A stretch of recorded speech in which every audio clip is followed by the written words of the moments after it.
Oh, hey, we're back, folks. We haven't stopped making these. This is Turn-Based Memories, episode 17, wherein one of us plays a JRPG for the very first time, and the other person, who has played it and probably really liked it many years ago, assigns it to the other person. For this game, my co-host Zoltan has finished a game called Metal Saga for the first time.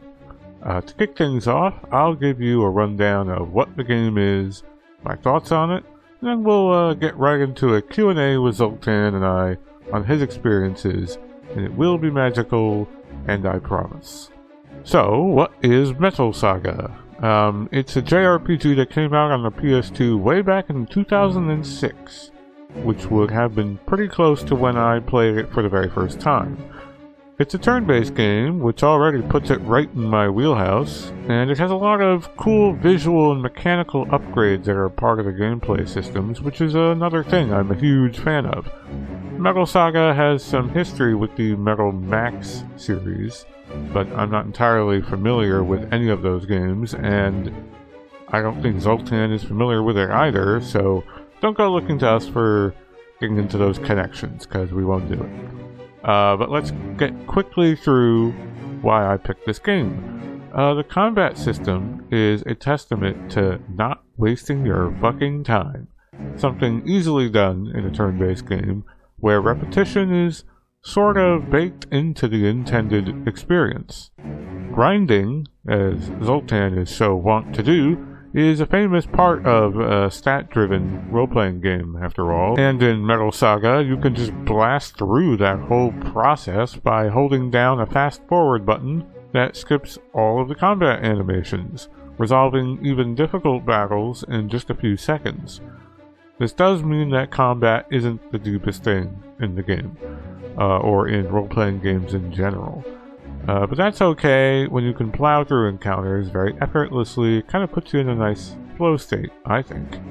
The main draw to this, and I believe other Metal Max games as well, is the focus on tanks. The game demands that you spend a lot of time tinkering and upgrading your tanks, which you could bring into combat, because these things seriously bring the heat. All of your stats get a huge buff inside of a tank, but you can't always rely on them. You also have to fight on foot, and the game plays with taking away access to your tanks right when you think you might need them most. Best of all, there's tons of secret, optional tanks to find, or simply purchase throughout the game, and each has their own intended specialty in combat. Few games have gotten you to hunt down around for the secrets as much as Metal Saga has managed to do. Seriously, I don't fall for the collect-a-thon thing in very many games, but with my original playthrough and with this subsequent one that I did as a refresher, yeah, I had to go and collect all the tanks again. The story, well, this game's story is both very funny and very thin. The dialogue is very good and often full of irreverent comedy in a way that you don't see in games of that era. This is the first game, and maybe the only game, that I saw the use of the expression MILF. That should give you some idea of what I'm talking about. But the core plot and the world building is not the driving factor. If you get hooked on this game, it's going to be because you want to find all the tanks and beat all the tough outlaw boss fights. Not because you need to know what happens next to any of the protagonists or their world. I really can't bring to mind any noteworthy plot points. You're just a hunter, which means you're a mercenary in some post-apocalyptic world who gets paid to kill the world's various bizarre, evil people and creatures.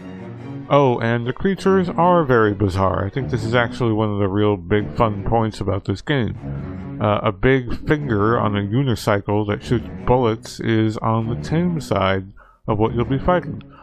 Another reason why the combat is the bigger focus for me, I just wanted to see what crazy shit I'd find and have to fight next. Like a cult of bodybuilders, or a giant jacuzzi ape. Similar to the story and the plot in this game, the music is just a vehicle. It's fine. It just gets you along, and it's better than no music at all. That's kind of all I have to say. It's nostalgic for me because there's such a limited number of tracks that listening to the town theme brought me way back to when I was playing this as a freshman in college, but I kind of realize that's not an objective praise of the game. Some things I want to touch on about the game. A driving motivation seems to have been built on ease of use, and I mean that from the development standpoint. That was their drive for the player. So aside from the combat speed-up function, you can just teleport to any town, whenever, from anywhere, for free. It's amazing. It does sort of kill that sense of journey, like I mentioned in the Dragon Quest I episode. But you do have to at least travel to a location once before you can teleport to it. Maybe that was a little obvious. Also, death is a strangely severe thing in this game compared to other role-playing games because you're given very few revival items and or abilities. Your special moves cost money, by the way, which I think is awesome.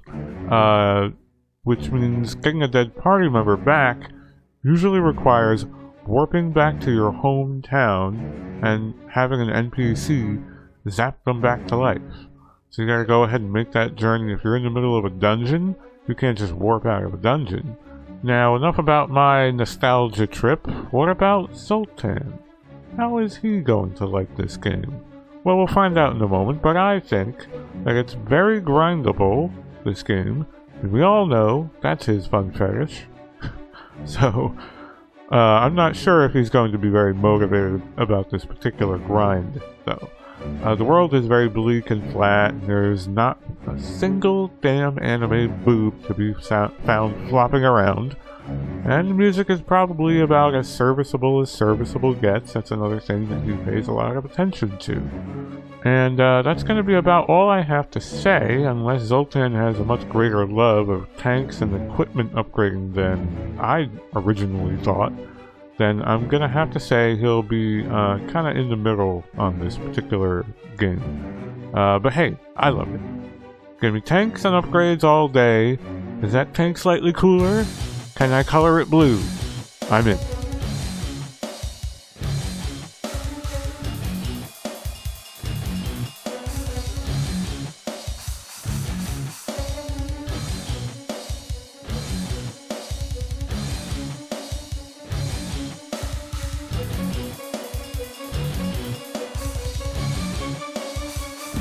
Welcome back, everybody. This is our second segment where we do a little question and answer with my co-host Zoltan. There he is. Hello. Hey, here I am. All right. So, what's your first thought about this game, Zoltan? My first one quick thing. Yeah. I guess the first thing that popped in my head when I started playing the game was like, oh, the word metal is not just referring to the tanks, but the soundtrack as well. But they deceived me. It's just the one song. Yeah, no, you're right.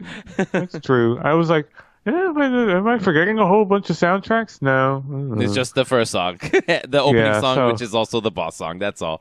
It's a nice little guitar song, but it is a good battle scene. That's very true. And that kind of real good riff at the beginning. I don't know what you call that opening peel of the guitar. Well, it's a melody. I'd call it a melody. The very opening. No, the very opening where it's you know what I'm talking about, right? Oh, the slide or whatever. Yeah, I guess that's what it is. Yeah, it's just the slide. I don't know. That's very rock and roll sound to me. Yeah, it was. There's a little bit. It's right up there in between hard rock and heavy metal, riding the line on both of them, and it was pretty groovy. True. Yeah. So as for the rest of the soundtrack, like I said in my piece, very nostalgic for me because, again, this is kind of an old game at this point.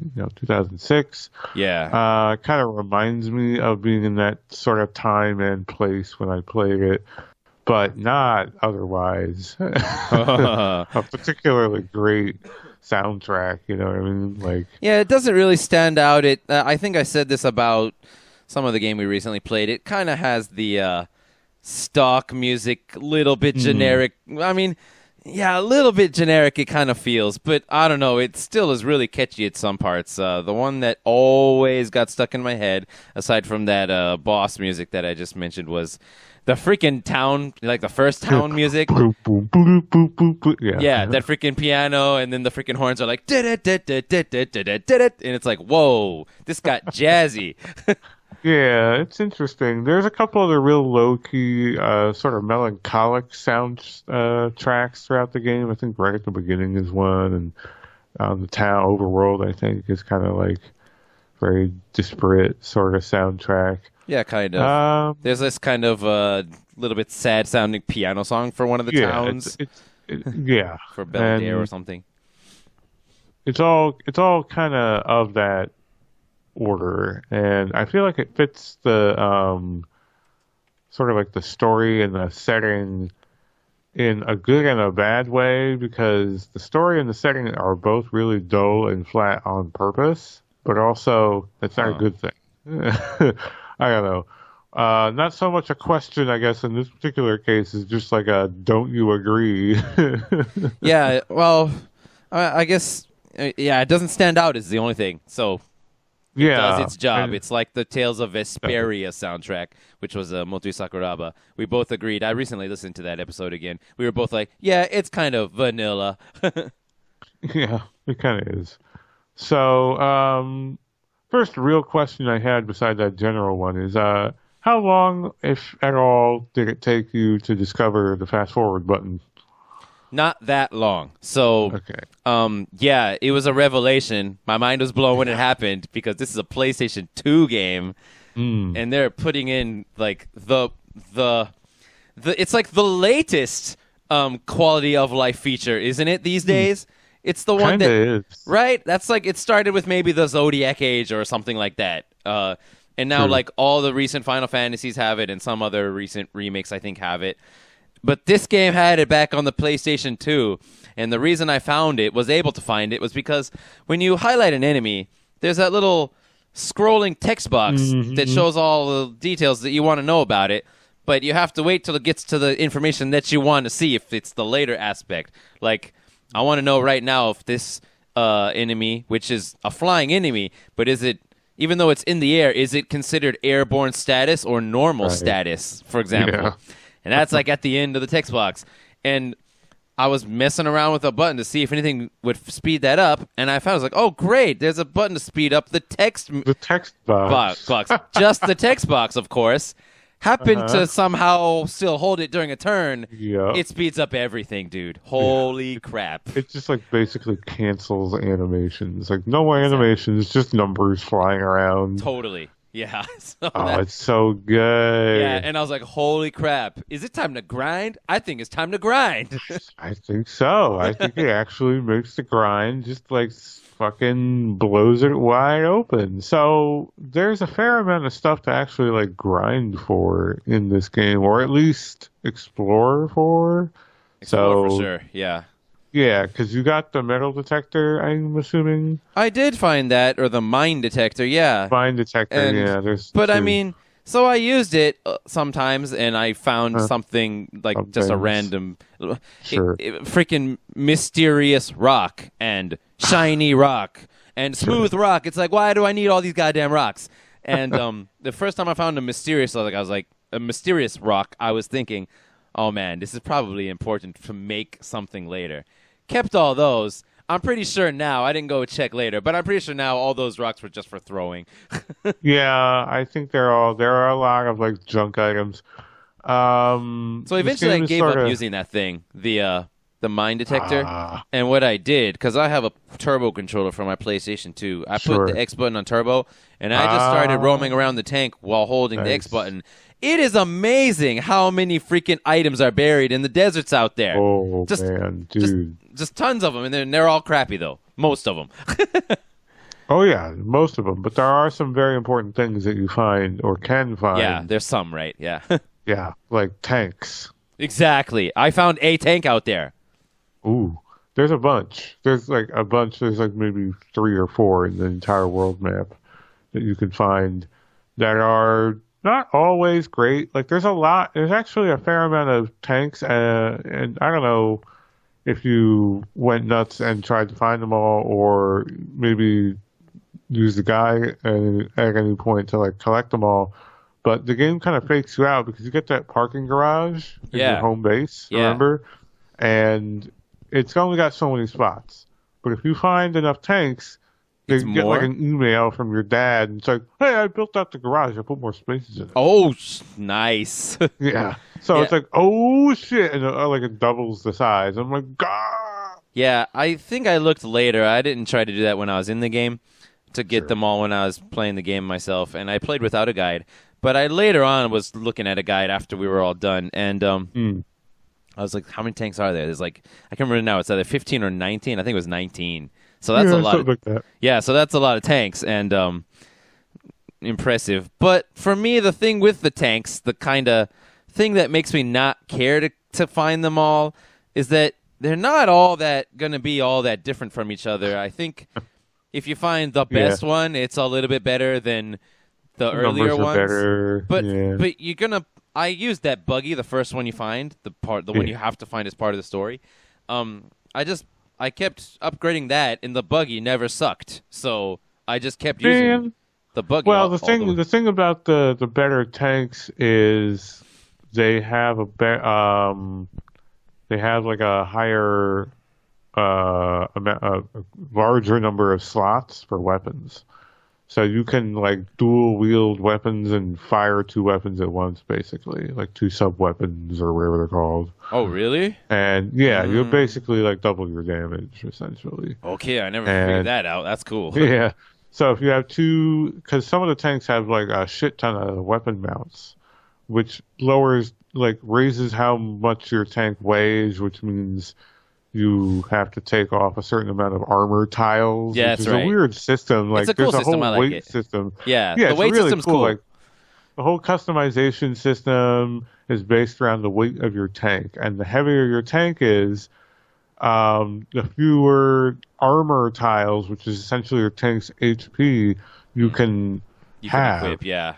And you can, if you have too many armor tiles, you can always just take them off for free, like throw them out. Yeah, just discard them and lose them, but yeah. And then if you take damage, you can go to a repair shop and they put them back on for a price. Totally. So it's a really elegant kind of system. And you buy items that increase the weight load, like engines that increase the weight load of your tank. Of your tank. Yeah. And that means you have more room either for heavier or more weapon mounts or more armor tiles, just increase your HP on your tank. Totally. Yeah. So I really enjoyed that a whole lot. Man, you must have a lot of HP on that fucking buggy because the tank has a native weight to it. And some tanks are just because they're bigger, have more weight, so there's going to be less room for armor tiles. Oh, yeah. I didn't think of that. Yeah. So I guess then at the end of the game, I didn't get any like super secret stuff, but I think I found all the best tank parts because I think they're all just in that final town, Hell's Keep. Yeah. And so, I'm pretty sure. Yeah, I think so. And so anyway, I totally decked out my tanks over there in that town, grinded for lots of money and did it. Yeah. And then my freaking buggy,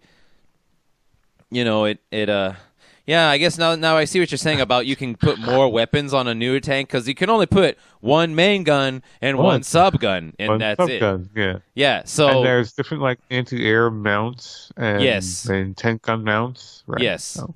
But I didn't put that on the buggy, so I found a tank. I can't believe you rocked the buggy for like the entire game. That's crazy.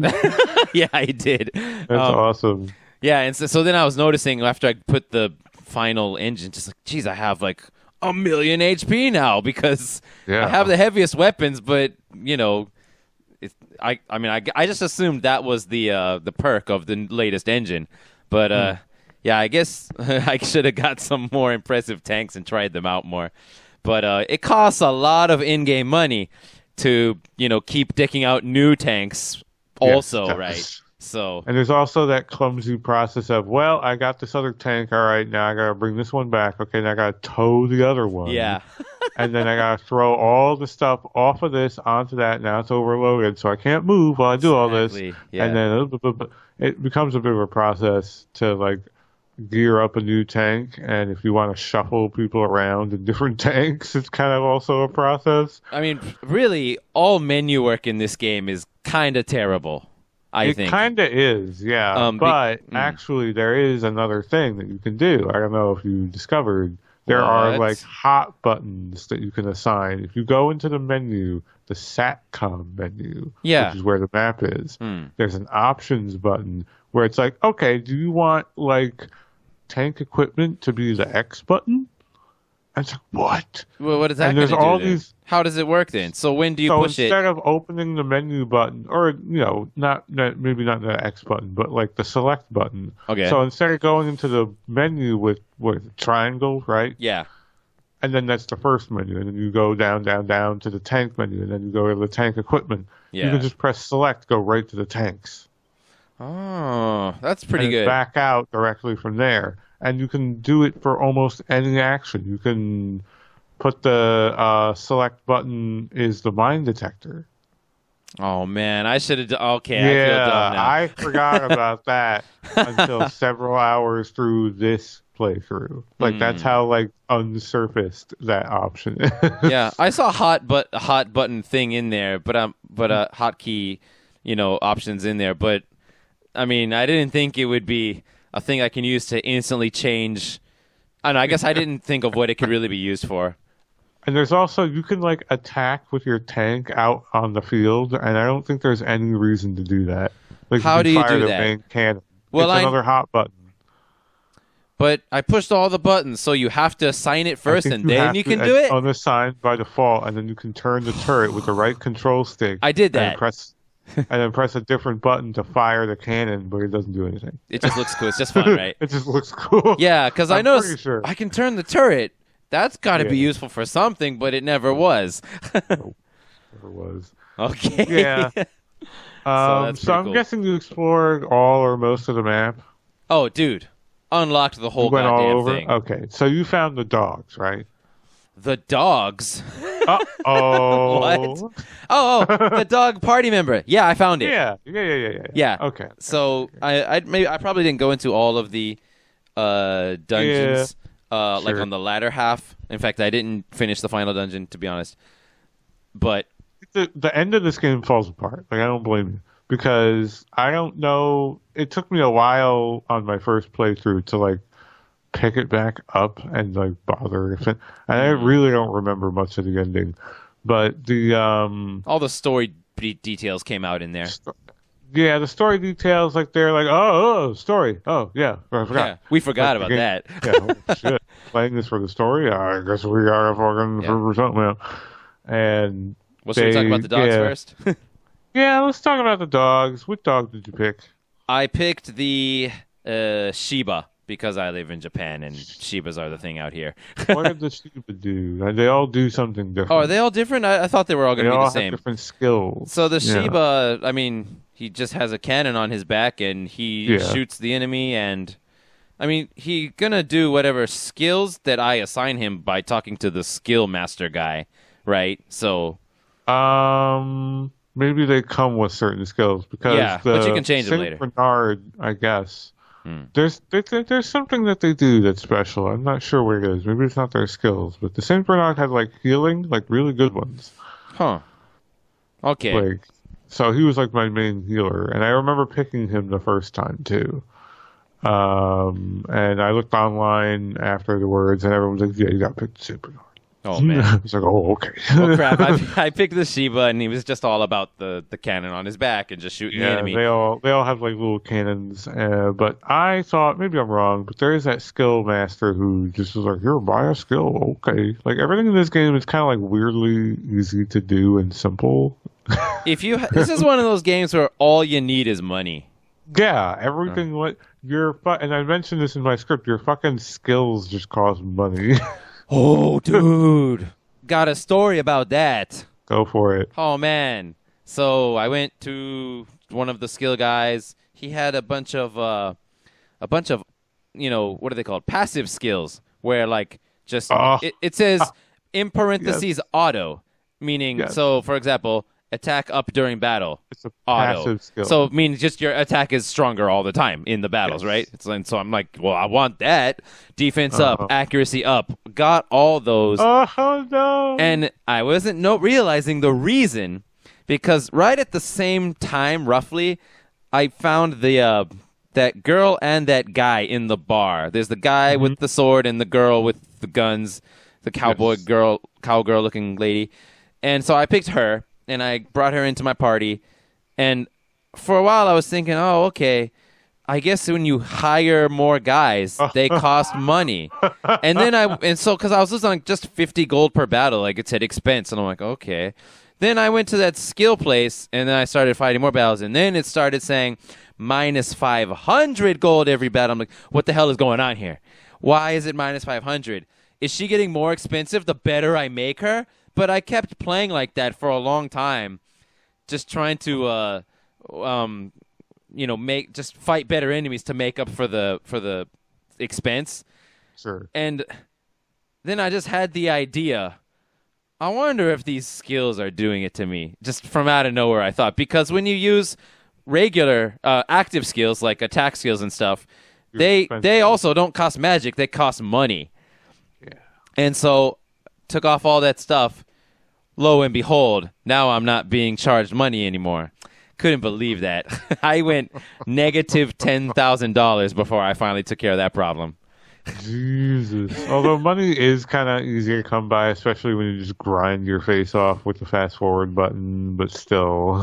Except when you're getting minus 500 gold every battle. I guess. That only works at the end of the game. Yeah, that's true. You were probably operating at a deficit that entire time, right? I was for a long time, yeah, because the middle of the game, the guys don't give you, they give you just around $500 per battle. Sure. So it's like most of the time you're going to be going a little bit less. Oh my gosh. Yeah. Yeah, so that was an interesting thing. I always wondered, like, who the fuck am I paying? I'm using these skills. Paying myself. That's a good point, yeah. I don't know. I mean, there's that one that your main character starts with where he like summons a helicopter or a plane and a fucking it shoots a laser from a satellite. I'm like, I guess I'm paying whoever owns the satellite. I don't know what's going on here. Exactly. You have to pay for that. It costs money. Just busts out a laptop, presses the buttons, a satellite shoots a laser at people. It doesn't This game is really crazy. Yeah. It doesn't have solar panels on it, so you have to pay money for it to keep working. Yeah, one of the things I mentioned in my script is just how fucking nuts this game is. Like the enemies that you fight in this game. They're weird. Tomato dudes with knives, freaking Attack of the Killer Tomatoes in the desert. Yes. Yes. A giant airplane that flaps its wings like a bird. Yeah. Is one of them. I mentioned the finger gun on a unicycle. Yeah, that was one. That's a pretty good one. There's a whole lot of like weapons with legs in this game too. That's a big theme they like. I enjoyed the piranha shaped blimp looking things. It's like a blimp with the balloon part look like the shape of a piranha, the fish. It's a little tragic because you're just going to hold on to that button and they're all just going to blink out of existence in 2 seconds. But they all have animations, and some of them are kind of interesting. Yeah. And I'm like, sometimes I want to watch this, but then I'm like, I don't think I really care. Yeah, it's like you watch one animation once, like, okay, that was nice, but now I've seen it. R1 button, L2 button, whichever button it was, I forgot. Yeah. Yeah, it's interesting. I also kind of liked, and this is something I'm curious, like, how did you think the difficulty curve was in this game overall? Like, did it get like too hard at some point for you at all? So I'm not sure. The thing is, it was all over the place. It was spikes and then plateaus all over the time, all the time. Because like, I'm not entirely sure what the intended order of places to go is. So in the beginning, it's not too hard because they're like. That's true. The next town is over there. And so you go to the next town and you stop at whatever places you find along the way. And everything is just the right level, right, at the beginning. And you take some damage and you deal some damage. That's not at all what the game is like once you get into the later parts. So, like once I finished doing all the most eastern side of the world map, then you have to take a train to get to the middle section of the world map, or drive your car through there, which is just suicide.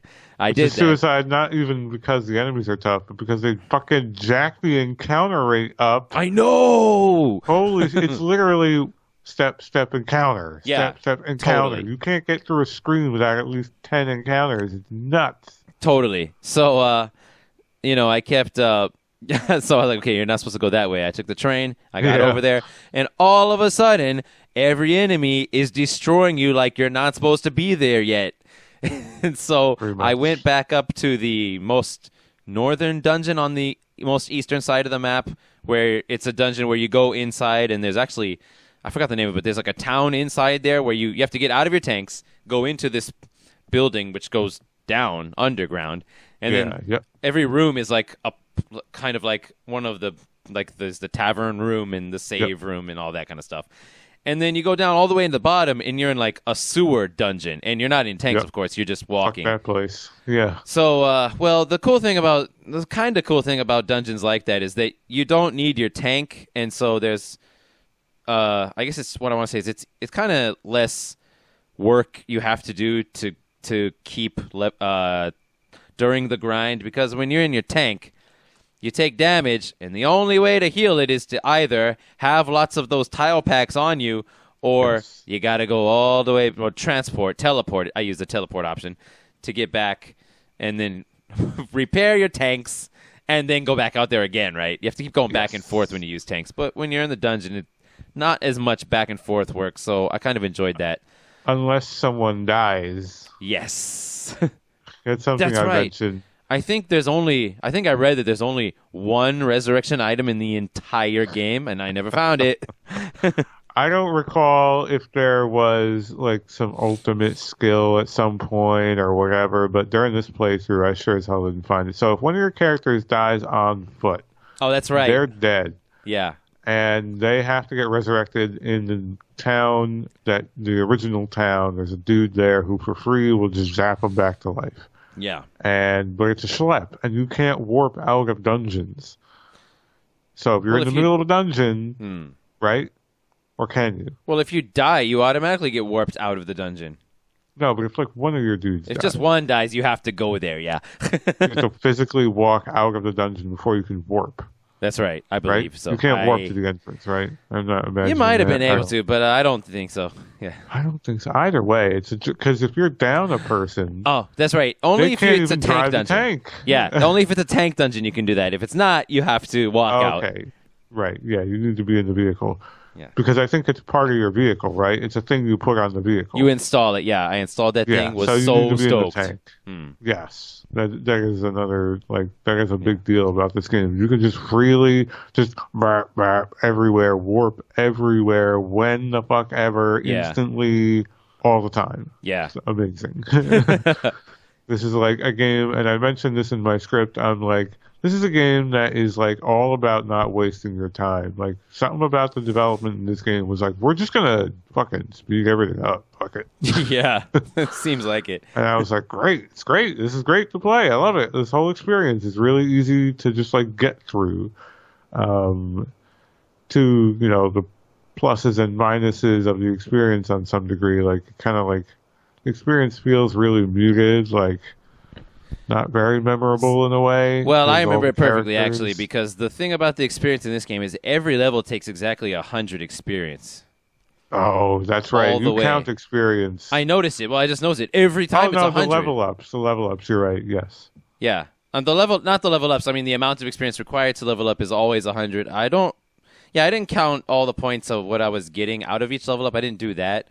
But, I mean, once you get to a new area, because the way this game works, unless you're really good at, I guess if I had kind of gone out of my way to find harder areas, so it's my own fault, but the way this game worked for me is you find an area that's kind of way too high level for you, and just stick it out and try to survive a couple battles, and then heal, and then go back, and you do that, and then after a while, you literally, every single battle is a level up. Because it's. I don't know if it's possible to get more than 100, but seriously, I'm getting 100 experience exactly every battle, and every battle going up a level. Yes. And then after you get up to a certain level, all the enemies drop down in experience points that they give you by half. Mm-hmm. And then by another half, so the battles only give you like 25, and then they get lower and lower, and eventually they just give you a single experience point. Yeah, like 1 point. Yeah, you get 1 point. And so I went up a few levels. Mario RPG rules of experience systems. Yes. So they had that, and that made it kind of interesting, I think. But yeah, I don't know. Since you're doing going to hold math in the background about how much the experience weighs in the background, I think is how that's working. Yeah. So anyway, I did a lot of that kind of grinding where you go to the place you're not supposed to go yet. But if you do that, you kind of mess up your experience. So I messed up my experience, that means, because then you can go back and you just hold the L2 button or whatever and utterly annihilate the freaking, what is it? The Orochi Wherever boss. You were supposed to be. Yeah. The Orochi boss, right. Which should have been really freaking scary, right? Sure. You're just like, pa-pow, done. They're dead. Yeah, exactly. Done. And it's a boss and you only got 1 experience point. Yes. Yeah. This game's difficulty curve, I think, because there are just pockets of lethal-ass enemies that, like you said, you can kind of stick it out with, sort of, and they're all worth like you said, exactly a level, because that's the way the experience system works. Yeah. And the character levels in this game, you level up a lot. You do. Even if you play this game normally, you just constantly get levels. You're going to be well over level 100 by the time you're done with a normal playthrough of this game. Dude, that freaked me out. I was like, wait a minute. I'm not done getting levels yet at 99. I freaked out when it happened. Yeah, I don't know that they're, even if you get everything, you're not going to hit the max level cap, and I assume it's 999, I guess. I don't know how it works. Everything probably just starts giving you 1 experience, and But they don't cap it? Whoa. I don't know. I'm sure you could look it up. Maybe it's something lower than that, but I have to assume programmatically it's probably just 999, but maybe not. I thought it was going to be 160 or something. That's what I thought. I didn't think it would be 999. But I think I've heard of people being over 160 because I was reading some threads about some of the other things, because that's one of the other things about this game that I was going to ask. So there are a lot of little collectibles and weird, mysterious things all throughout this game that are what does this do? Totally. I don't really know. I don't know. Maybe this is a side quest. Maybe this is nothing. So all throughout the game, this is one of those games where you got to grind up on every fucking windowsill to find a collectible. Yes. It's one of those games. So many collectibles. Yeah. And one of the main collectibles that you get throughout this game are the big medals. Not tiny medals, big medals. Tiny medals is from Dragon Quest. That's right. You're right. I guess that's a riff on tiny medals, right? I guess so, yeah. That's what I think. I didn't even think of that. And you have to turn them all in to that bunny man. To the guy with the dog mask or the bunny mask, yeah. The guy with the bunny mask who shows up sometimes in other towns and disappears after saying something cryptic. Yes. And you have to go back to your hometown, which is easy. You just teleport back. And you hand them all in, which is important because you have a limited fucking inventory in this game. Oh man, 64 items is kind of harsh. Kind of tough when not everything stacks. Nothing stacks, I think. Did something stack? Nothing. I think nothing stacked, yo. Nothing stacks. You're right. And freaking, you keep finding all over the place shiny rocks and smooth rocks, stuff you don't need. So that's what really drove me crazy about the inventory system. And there's all these freaking pieces of junk. It has the word junk in the name, You're right. Vehicle junk and special junk and unknown junk. And you're supposed to take those all to a camp, a trader camp, and they identify it for you. And what the hell are all these things, you think? And you're supposed to take those to the assembler guy, the guy who makes items out of parts in one of the towns. Yes. But the thing is, you don't know what items you're going to need to make what. Like what you don't know what you can make, and you don't know no fucking idea. what items are required to make it either. You don't know anything. So the only way to really make stuff for a person who's not using a guide is to just get all the ones you've had gotten this far. Like just put everything else that's actually important into into storage. Yeah. Take out all those items out of storage, and then go to the town and make whatever you can. See what you can make. And then go back to that town, put all the leftover items you didn't use back in the storage, and get back all your important items back out of it. Drives me goddamn insane. Yes. And this is a game that fucking loves giving you cute little items that do nothing. Here's a big glove.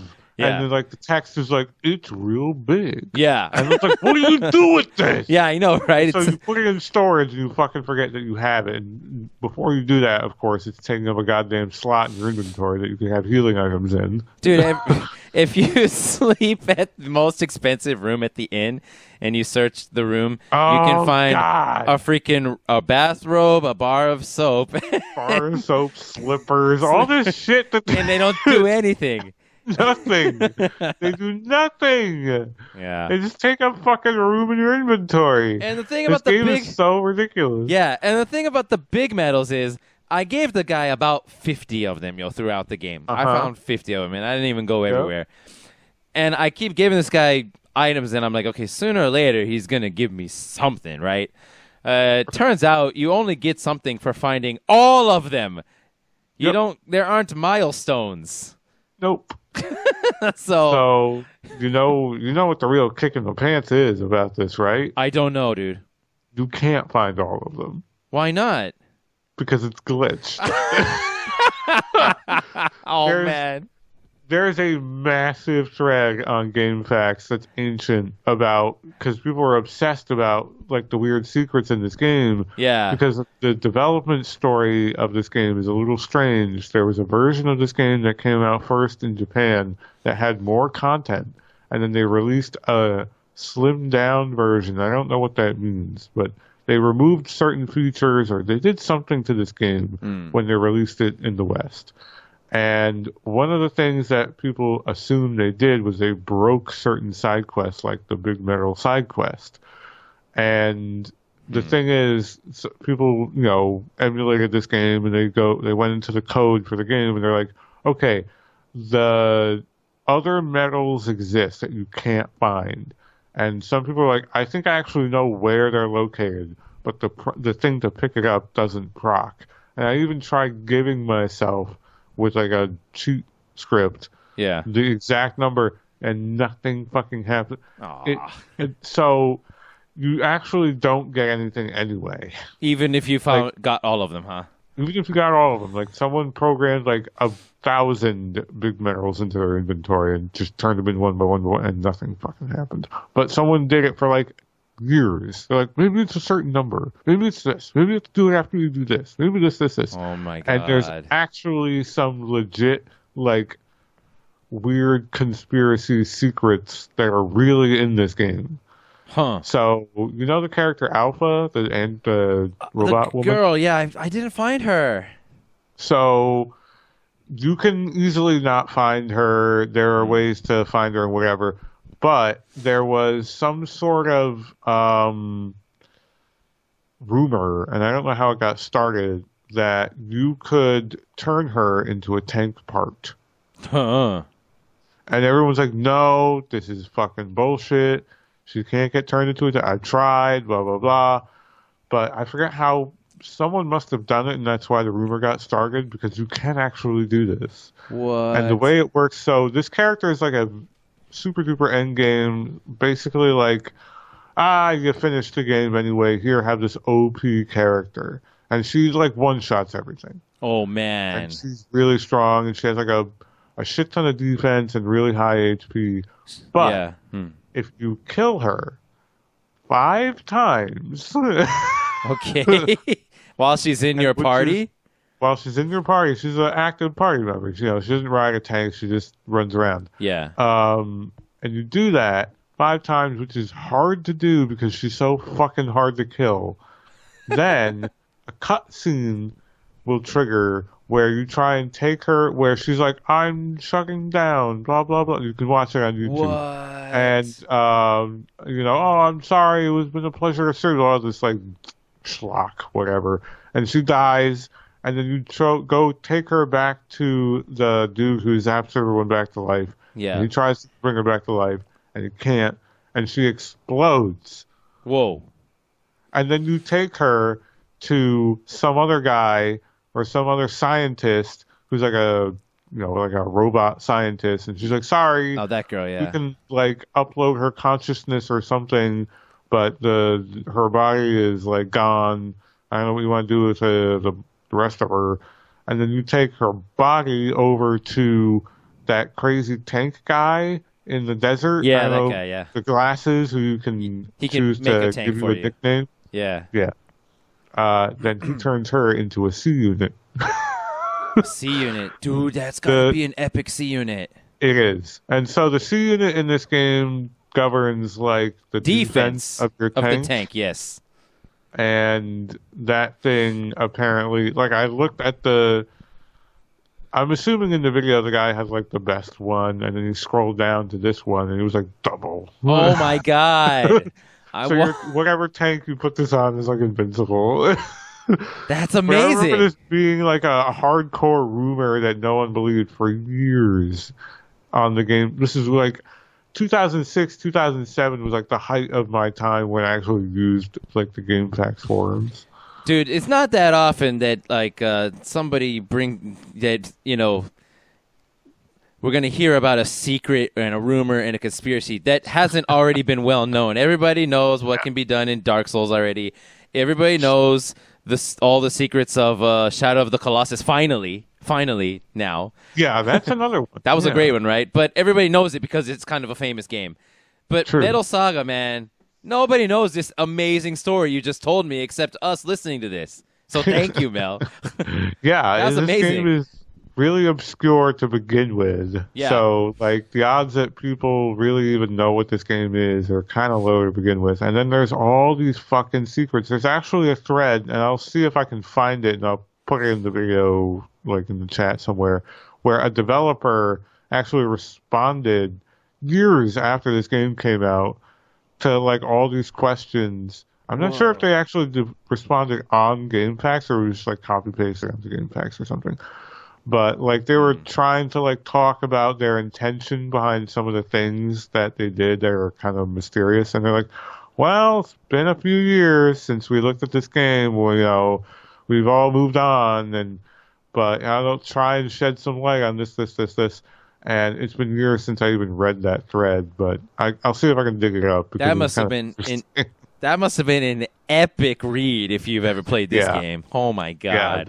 Yeah, you can get lost in the weeds a little bit with this game, and because at first it seems very simple, and then you keep playing it, and you're like, oh, there's a lot of shit in here, and there kind of is. This game's kind of nuts like that. It's like, totally nuts. The secrets and the little things here and there. Yeah. So it's crazy because I started watching a Let's Play after I was finished with the game, and I was listening to just what this guy was saying in the very beginning, the first couple episodes, and he's like, everything in this game is a secret. You have access to the final dungeon.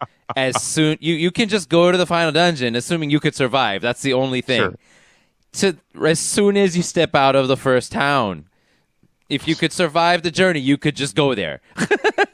This game has several endings to it.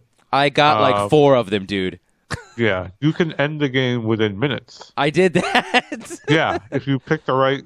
I want to be a mechanic. Okay, game over. So let's tell the audience this. So there are lots of places where you can suddenly, kind of like Chrono Trigger, there are lots of places where you can decide to end the game, although it's a little more obvious in this game how to end the game.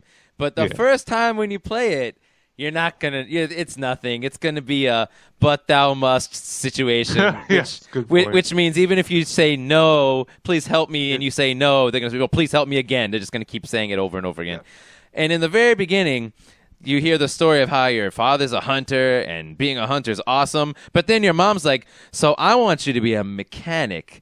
Choose, please. Please choose mechanic for me. It's safer. And I'm like, a mechanic. Just stay at home with me and be a mechanic. Yeah. Yeah, and I'm like, yeah, that sounds like a good life. I'll be a mechanic. And the game ended. It said literally like it said, and then Zoltan was one of the best mechanics in the land, but his life was super boring, and he never did this and he never did that. And they say a bunch of things that you can do in the game.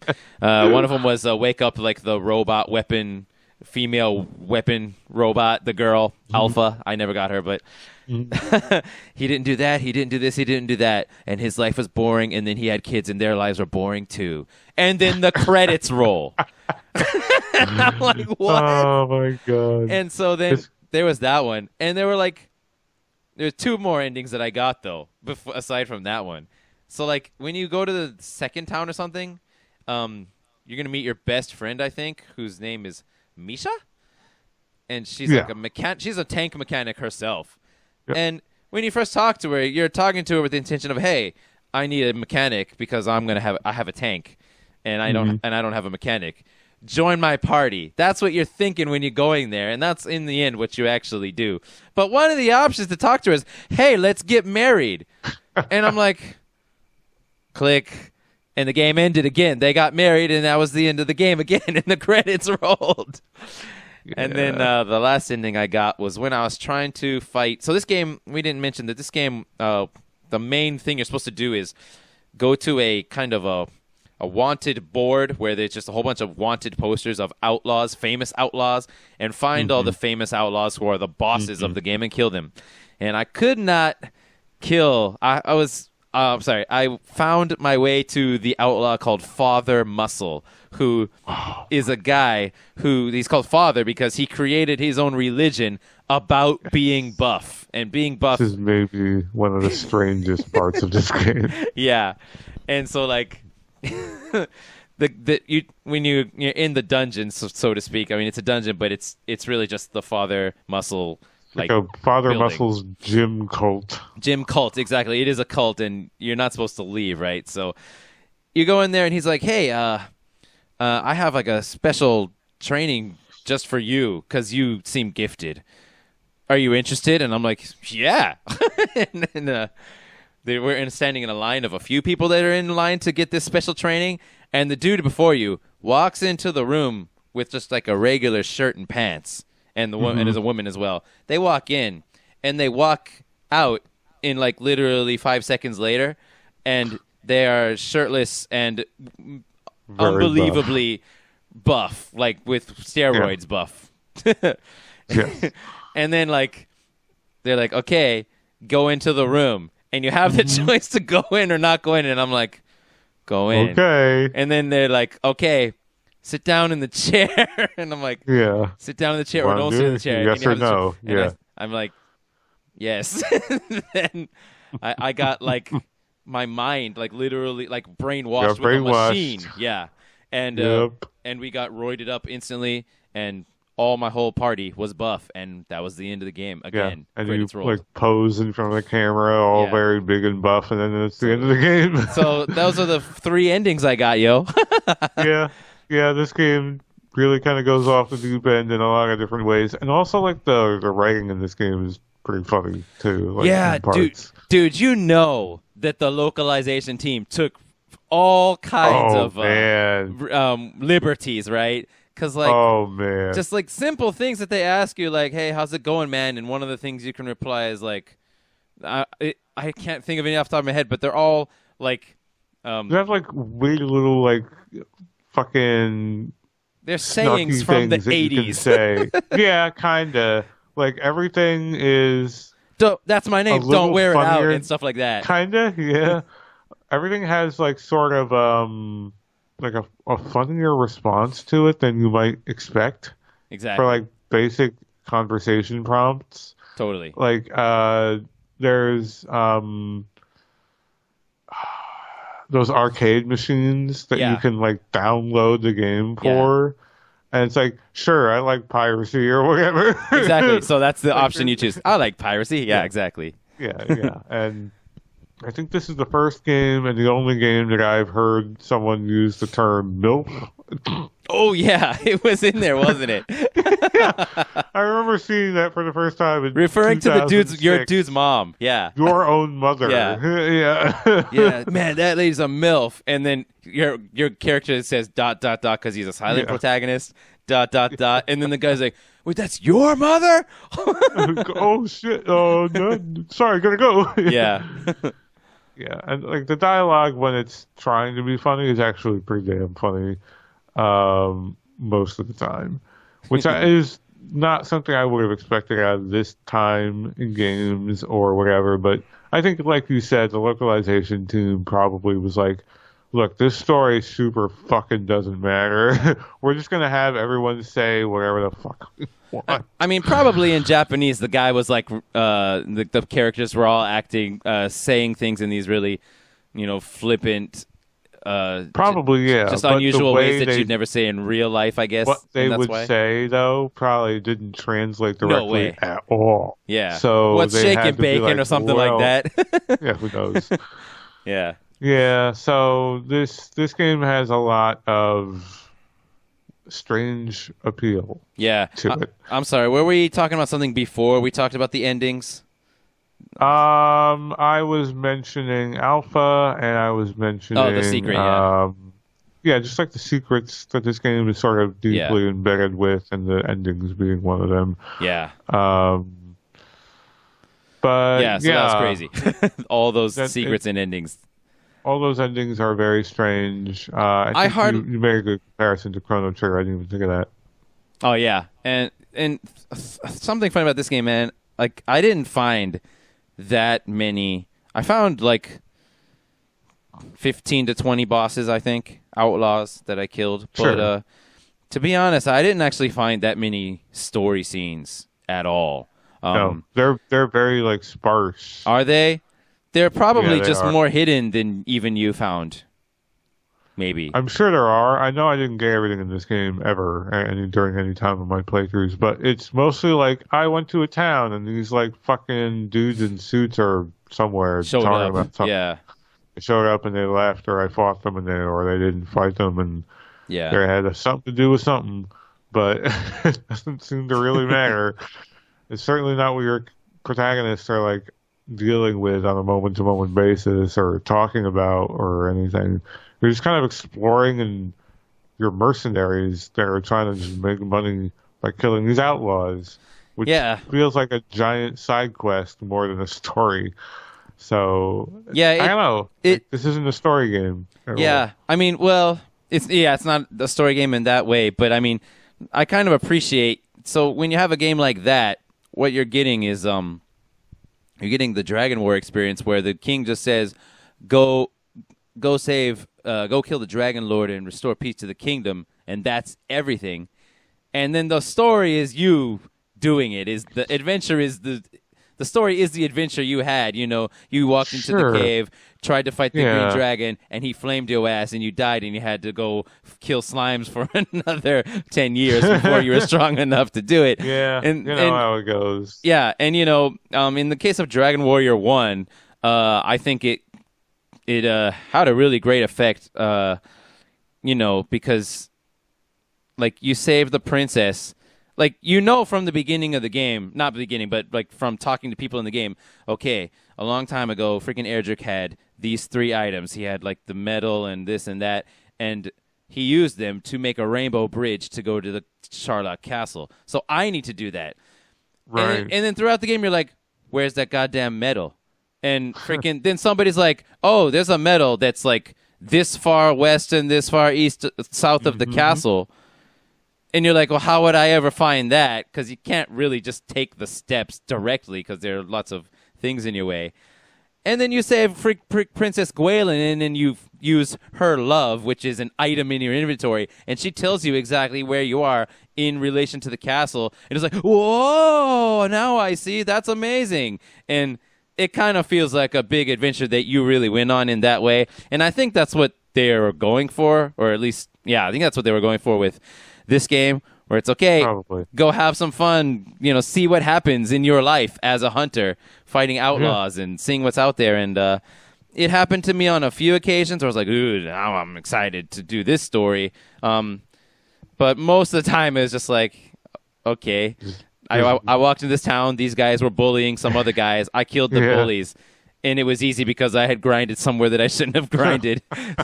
So it was easy. Kinda. The only one that I remember being really, really attached to, aside from, wondering what those guys in the black suits were all about, was when you arrived at the Torikami is the name of the city, maybe?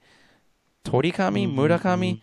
Where, it's like the Japanese style town. Yeah. And the girl there, who's just like a little girl, her name is Kaede, and her mom and dad are about to sacrifice her to an orochi, which is like a giant dragon thing. That's right. And when I heard that, I was like, oh, shit. Because she's just this cute little girl, man. And so, okay, gotta save Kaede. So I'm going into that cave, searching for the orochi. It was so goddamn maze-like and driving me crazy. Yep. But I had so much motivation to kill that son of a bitch. And when I came back, I was happy. Nothing happened, unfortunately. Just she was happy, and I was happy about that. Exactly. So it was kind of anticlimactic, but I was happy to do that job, and that was a story that I experienced in Metal Saga. Yeah, that was like probably one of the few that were at all standout. Like I kind of forgot entirely about that. For me, this was entirely about. Let me hunt around for these tanks because I kind of got obsessive for a little bit about getting all the tanks because they all look kind of cool and some of them look cooler than others and some of them are a little bigger than the other ones and there's some like kind of hard to get ones that have special requirements that you gotta like do sort of a side quest here or there. Yeah. And they're kind of cool to look at, but yeah, it was all stuff like that hooked me in. The story was very ancillary. And speaking of the tanks, and this is sort of like a gameplay thing, but did you ever encounter this issue where, oh, all right, I'm going to go park outside of this bar, like a building I have to walk into on foot. Okay, I parked. Now when I go to get back into my tanks, the last party member in line is too far away to get into their tank, and so they get unassigned from it. Well, they get unassigned. Did that happen? They didn't get unassigned from it permanently, though. They just then you move closer to the tank and then just push the online get on board button again, and they get in it. I don't know. It wouldn't work for me. I had to like go into the menu and tell them you go to this tank. Oh, that didn't happen to me. They would forget. It was weird. So what I ended up having to do was because the way in this game it does that old school thing where all your characters follow you in a line. Yeah. Which is like a thing old role-playing games used to do. Yeah. And that's true for the tanks too. So everyone kind of gets into their tank in a line. So you have a whole row of tanks and a dog running around everywhere. And if they're too far away when you press the board the tank button, the last person in line is like, and they don't get in their tank. And they just keep running around on foot. Yeah. So what I would do was I would coil my characters up in a little ball right before I parked the tanks. It was just the dumbest fucking thing. So that way they'd all be in one spot and it would look like shit, but it would work at least. Stop breaking the game for me. I just pushed the board button again and it was fine. Then I don't know. Maybe I didn't think to do that, but it was weird. I don't know.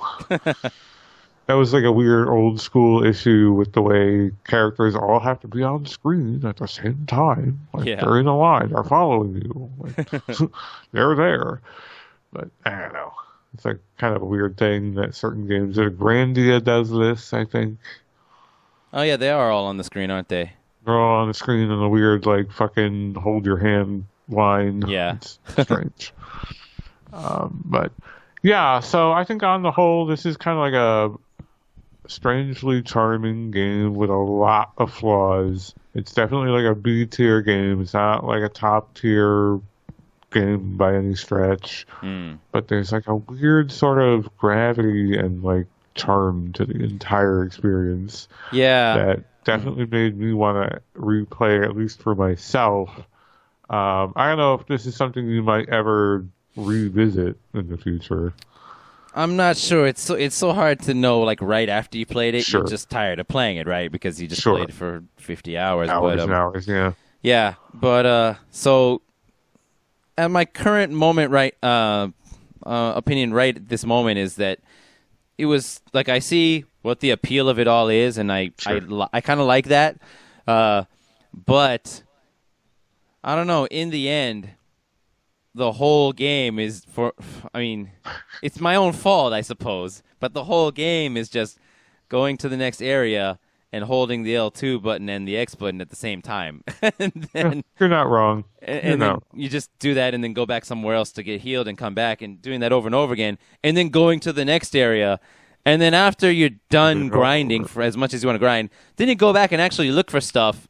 And every dungeon is like, it's like, dude, every dungeon is like real life. Like, there's this freaking park, there's this building you go into. It's like an office building, like in the beginning of the game. There's a lot of those. And and my God, they're like as complex as real office buildings. They all have, every room has multiple exits and entrances, tons of floors in this one single building. It's just like so hard to keep it all to really know where you've been and where you haven't been going through these goddamn dungeons. But the whole time you're utterly annihilating everything in literally 2 seconds per battle. Like, the loading screen for the battle is longer than the battle. Totally is. Yes, 100%. And then you find the boss, and they say something, and then you do the same thing to them, and you get 1 experience point for them. And so it's all my fault because I kept going further out into the world map, and then going back to make things a little bit easier for myself, I guess, because that was fun. Something that I think maybe you grinded past was the kind of harrowing experience of the dungeons. So if you were grinding in the overworld primarily, right? Mostly, yes. Yeah, so by the time you actually went down into any of the dungeons, you were probably, like you said, like one-shotting all the encounters. And they really weren't doing any damage. But if you're at the level of the encounters in the dungeons become like these really grueling tests of, all right, how prepared are you? Did you bring all the items you need to bring?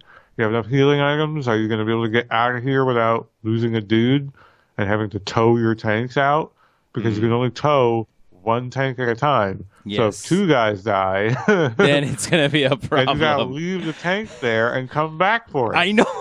You have to go back later to pick up your tank. I kind of like that. It's realistic.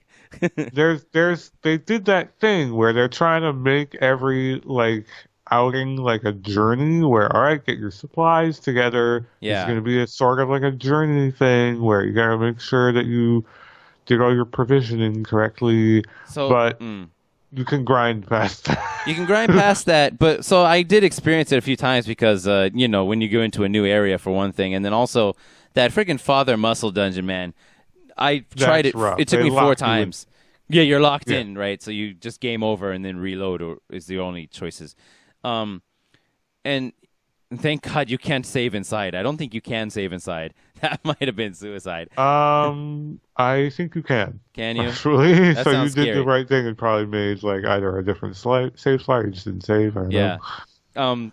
So yeah, it's so easy to not know what level is the right level because I swear, sometimes you get into the boss battle and you're just hopelessly outmatched. I've gotten slapped down by some bosses in this game, hardcore. Yeah, and so I guess really the thing, if they wanted it to be more successful to me as the kind of adventure game where you're supposed to have everything prepared, all your skills and all your items ready, the thing they could have done, 2 things they could have done. No, just one thing they could have done. Because you have a limit of items you can carry. At first I was going to say they should get rid of the limit, but no, that's not what they should do. They should just get rid of all the useless crap. All those rocks, get them out. Oh my all the God. junk that you have to later. It takes up space. There's so much stuff that takes up space. You don't know what you need. You don't know which piece of vehicle junk is the one that's going to be synthesized onto the ultimate freaking C unit. And so you keep them all, and then you're supposed to go into the dungeon at the correct level. But every time I did that, I was just like, okay, let me dump all my stuff because I'm going to find a million things in the dungeon. So I dumped like everything. Have as low an item count as possible. Exactly. Yeah. And yeah, so I guess it wasn't working out for me. I mean, it's very obvious in Dragon Warrior because there aren't any other items to get. Okay, I got a torch and I got my equipment and I can buy freaking 6 herbs and that's all I can have in the whole world. I guess I'll get all that and then go out. Yeah. I don't know. In hindsight, I think it's kind of a hilarious joke to play on the player. Like, kind of cruel, but kind of funny, I think, to be like, we're going to limit your inventory. We're also just going to give you a ton of shit. Yeah. It does nothing. Goddamn mysterious rocks. I hate them. Oh, my God. It's so funny. I can just see you, like, having an inventory full of fucking rocks, and you're like, shit, this really good healing item. Yeah. You don't have room in your inventory for okay, well, what do I get rid of? Discard this rock. I guess I can get rid of the rock.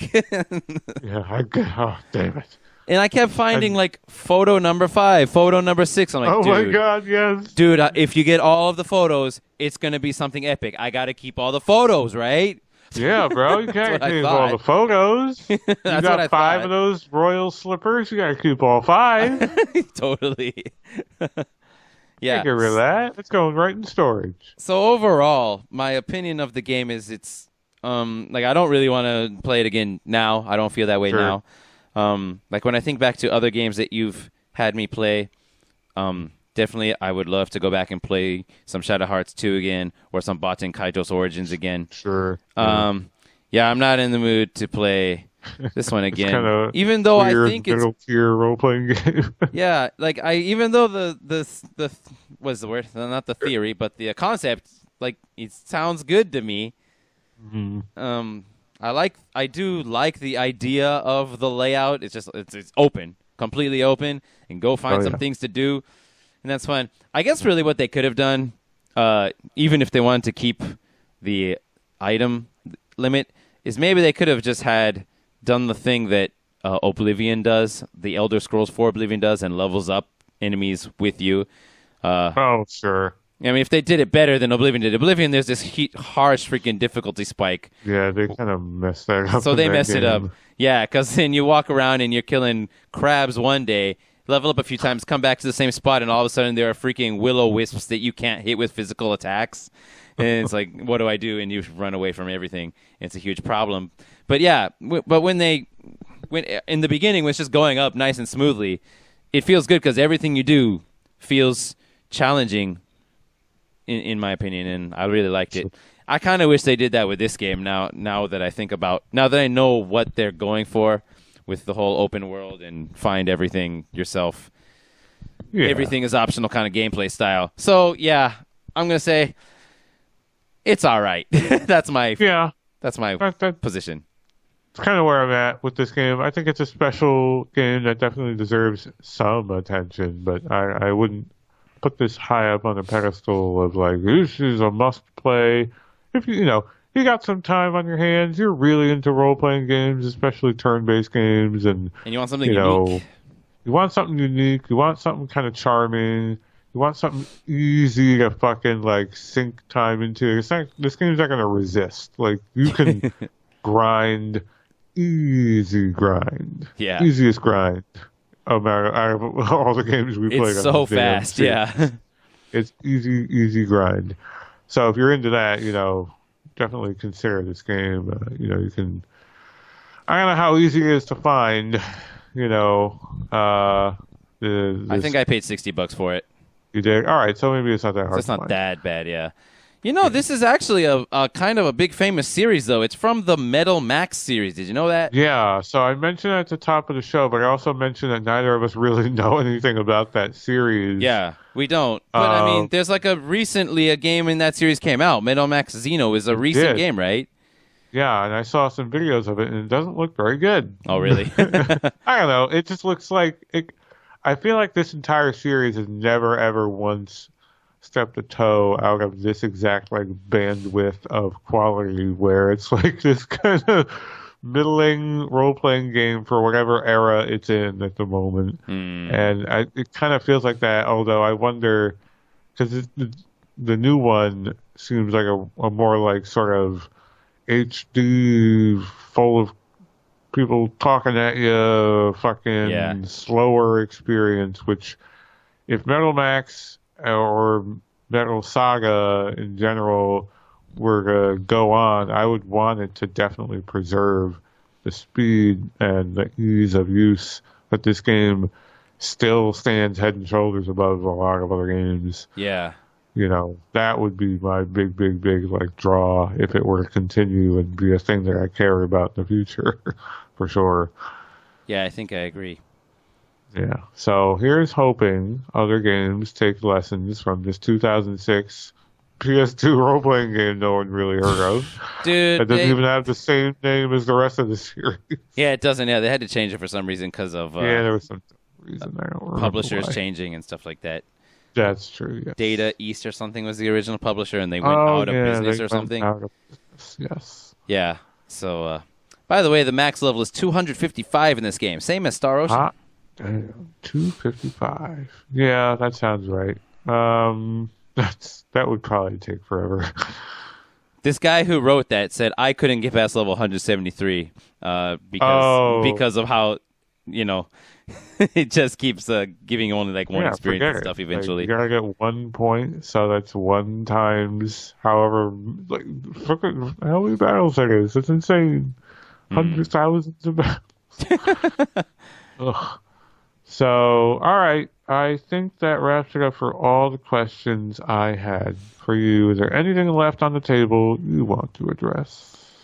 I think we got everything. We didn't mention the graphics, so I'll just say that they look kind of nice, in my opinion. I really enjoyed the character text boxes all have portraits, anime art portraits. Oh, yeah. And they all look really nice, in my opinion. You can color the tanks different colors. That's right. You can paint your tanks. I painted my buggy the first time. It takes a really long time. There's a whole fucking, weird Paint Shop Pro fake-ass Photoshop in this game. It's weird. Yeah, they put it in there. Way more complicated than it needs to be. Yeah, they could have done something to make it a little more simple, I think. But I still had fun, messing around with it. That was cool. Just one time anyway. And I liked that. And also another thing was there are so many. I mean, lots of things I didn't find, and there are some gameplay things that I couldn't figure out how they work. So, for example, I saved Kaede from being sacrificed to the Orochi, right? Mm-hmm. And after that, I went down. That's the first town. That town, I believe, is the first time you can just buy, quote unquote, decorations. And so I went into the decoration shop or gifts, I mean, not decorations, but gifts.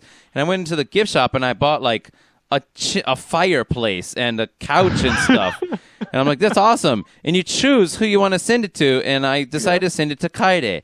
And then I went to her house and I'm like, okay, where's all the shit that I bought for you? I don't know where it goes. It disappeared. It was gone. There was nothing. Where does that appear? I don't know. She didn't mention thank you for the gifts either. I don't know. I'm annoyed about that. Spent your money on a fireplace. You can send it to several of the women in this game. I don't think you can send it to any of the dudes, but you can send it to different women. I think you send some to your mom too, right? Or to your sister, I guess. Maybe. Yeah, I think so. And I guess the idea is that there's a relationship mechanic built into this, but I don't think it's actually in this game. No, I think it is in the game, dude, because I think several of the endings are that you can marry someone. So your sister? Maybe not sister, but you can't marry Kaede either, but there are a couple other characters aside from Misha that you can marry. So that's interesting. I must not have played too much around with that system, but so maybe, you're right. There's a lot of other strange things. Did you know that one of the tanks that you can get is a bus? I did. I didn't get it, but I found out. Yeah. Do you know how to get it? I don't know how. You have to go to a special vendor, and then he sells a bus stop sign. And it stops the bus, and then you can get it. You fight it, and then you get it. Because you put the stop sign, it has to stop. Yep. So and then you fight it, huh? I think you fight it in a boss fight or something. Yeah. Or maybe it just shows up. Yeah, I forget. But yeah, this game is so fucking weird.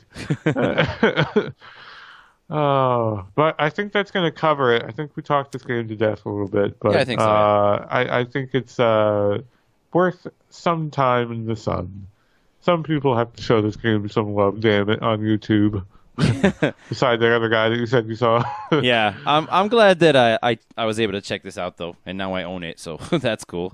Yeah, this is a fun little extra to have if you're really deep into the role playing scene, like I said. This is one. So last thing that I was gonna say and I forgot to say. This game is one of those, I guess you could call it an exploration game or a secrets game if you want. And by that I just mean it's not like what is it not like? It's not like Chrono Trigger also Final Fantasy 13. Okay, well, yeah, that's the extreme example. Maybe. Let's go 7. Let's go 7. It's not 7, like sure. FF7 where it takes you through this and this and this and this and this, and on the way you find most of the stuff that you're going to need. It's more like Final Fantasy 6, which also takes you through it, but in the case of Final Fantasy 6, there's a whole bunch of secrets to go out and find and look for yourself, all the Esper Magicites that you want to get, all these different secret weapons, and all this stuff to do in Final Fantasy 6 to just dig your whole, spin your whole life away looking for, if you wanted to do that without using guides and stuff. And I imagine that is some really fun, a fun thing to do. And so this game is also like that, and Star Ocean 2 is the only Star Ocean game. I don't know about 1. I'm not sure about that, but 2, 3, 4, and 5. 2 is also like that, where there's like so much optional stuff, even characters and amazing weapons and things that you can just find if you search and search and search all these different ways. And I think there's something about this type of game, this style of game, and Dark Souls are that way too. Sure. It seems to be really popular, more popular than more linear ones, I think. Like, I want to say that these games where they just hide a bunch of stuff and it's all optional, yeah, it makes the games more popular than just the more straightforward ones, in my opinion. Like, everybody says that Star Ocean 2 is the best Star Ocean. A lot of people like 3, but it is not at all like Star Ocean 2, and people seem to prefer that. A lot of people prefer 6 over 7 and all the other ones. So, a lot of people prefer Demon Souls and Dark Souls to whatever game it should be compared to. So, yeah, I just find that to be a phenomenon that is real. Yeah. People like that mystery part of it. I think that's kind of what kept it in my mind over the years. I don't know why I bought this game initially. I'm not sure what the story is behind. I guess I was just very bored, and I was like, I'll take whatever. It's turn-based, okay. I mean, you had a PS2, so you had access to a lot of games. Yeah, exactly. So there was a lot of, in 2006, there was a lot of other stuff on the table, and a lot of other backlog games that I probably hadn't played yet, because I got a PS2 pretty late. And you chose Metal Saga. Chose Metal Saga at some point. I mean, I had a lot of other role-playing games, so maybe it was later on. I don't know what year it was when I bought this. But I also don't know why I bought it. I'm really glad that I did. Like, how the fuck did I find this fucking game? Yeah. But it's just like one of those weird things that I look at and I think about and like, no one talks about this pretty good game. Yeah. I'm just so glad that I got to hear the story about Alpha being changed into a turned into a damn C unit. Yeah. That's a weird one. And there's a really, really old YouTube video that's like back from the 10-minute time limit on YouTube days. Oh, yeah. That's still up that you can find of having, this whole situation. And I think just even browsing the GameFAQs forums is like kind of interesting. Yeah, it's got to be pretty still discuss intriguing. This game like to a small degree today. So, yeah, if you have time and you're really into it, like I said, give this game a go. I would recommend it if you do have some time and you're really into it. Oh, yes. But I think that does wrap it up. Yes. for this episode 17 of Turn-Based Memories. Shall we give a peek as to what we're working on next? Yeah, so for the next one now, we're changing our style a little bit. Yeah. As you notice, only the person who played the game before is making a scripted segment. And also, now when we choose the game, instead of one person assigning the other, the person who's going to play the game can look at the other person's list of games that they have prepared and just choose the one that they want to play. So, Yeah. next is Mel, Mel will play a game that he has not. He's played it a little bit, but he hasn't finished it before. But I have played it all the way to completion multiple times. What game is that you have chosen from my list, Mel? Oh, man. So this is a game that I played for just a few hours, and then life got in the way. This is the PS3 game, Resonance of Fate. Oh, yeah. Hot damn. It's not the... Freaking, by the way, Jam in the comment section is going to go out of his mind because he loves that game. Oh, really? Oh, Yeah. This is going to be interesting. This is going to be a game. This is going to be a game to talk about. Totally. Yeah, and it's probably going to be... I'm expecting, because even though Mel has only played a few hours, he had kind of an opinion that it was good back then. So Oh, sure. I'm expecting, we don't know for sure, but I'm expecting this is going to turn into another one of those gush fests like Final Fantasy 12. But we'll see. A little bit, probably. We'll see. That's going to come at a later date, probably much sooner rather than later, because I've already gotten a good way through it. Okay. So don't worry, it's not going to be another half a year before we get another one of these out. Yeah. And after that? we're also, after that. Well, after that, we're toying with the idea of getting into the Final Fantasy VII remake, right? It comes out in April, like 13th or something, right? April 13th. I think that the we date? can definitely make that date for the next episode. So we will have Over 2 the next months. episode. Yeah, definitely. I'm on track for that. Okay. So we're gonna probably be looking at like a play along for those of you who are listening to this. You probably have some interest in Final Fantasy VII remake, and so do we. So we'll be playing that most likely. And if you want to play alongside us, and then also feel free to let us know what your thoughts are on the game in our video that's going to come up. And the comment sections are kind of functioning as our social media platform. Yeah, So, basically. we don't do, as we said before, we don't do social media. If We've kind of chosen to abstain a little bit. If you really want, you can search for me. I think I'm at Legendary Zoltan on Twitter, but I mean... I also have a Twitter that I have not logged into for years. Don't log into it, Mel. I'm not. It's destroying our attention span. Can you even read books anymore? Probably not, right? Probably not. You're just going to start thinking about Twitter when you start reading a book. So just don't log into Twitter. All right, that's going to finally do it for us here. Thank you, Zoltan. Thank you, Mel. Thank you, everyone. Thank you, everyone, indeed, and have a good day, a good night, whatever time it is. Bye-bye. Goodbye.